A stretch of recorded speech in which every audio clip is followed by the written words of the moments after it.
Chapter 11. Stockwell, called Clara. Is that you? The meow came again. It wasn't an I want feeding meow, or even an I want to be stroked meow. It was a worried, maybe even a little scared meow. Stockwell, Clara tried again. Where was she? Something scratched by her feet, but there was nothing there. A scrabble, a whimper. Clara bent down and put her ear to the ground. She heard a little meow again. Somehow the cat had got herself stuck under the floorboards. Peter, Clara yelled, Stockwell's trapped. Peter cantered up the stairs. How did she get down there? He cried. There must be a hole somewhere. So they ran up and down the first floor corridor and in and out of every room, looking and looking, calling and calling, first loud, then soft and coaxing.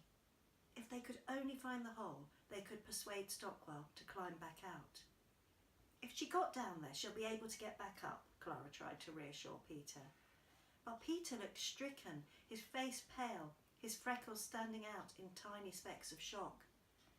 You don't understand, he said, his voice wavering. She's a rescue cat. Being down there in the dark will remind her of being lost in the London Underground. She'll think she's been abandoned all over again.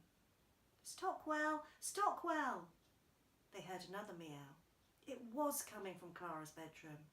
They rushed back in, and there, by the radiator pipe, was a tiny hole about the size of an egg cup and a little velvet nose pressed pitifully up towards the gap. Peter lay down on the floor so his face loomed over the hole. The cat meowed sadly. She was small, but not small enough to fit through a hole that size. Oh, Stockwell, said Peter, it's all right, we'll get you out of there. I could take the floorboard up, said Clara. She couldn't bear seeing Peter looking so wretched. So she fetched a chisel and hammer, and after a lot of huffing and puffing and getting it wrong, eventually managed to prise the board open and carefully pull out the nails from the joists. Then she and Curtis lifted the board up, and there was Stockwell, covered in a fine layer of dust, and looking like she'd had a fright and gone grey overnight. What on earth have you got there? Peter crooned, as he gently lifted her out and cradled her in his arms.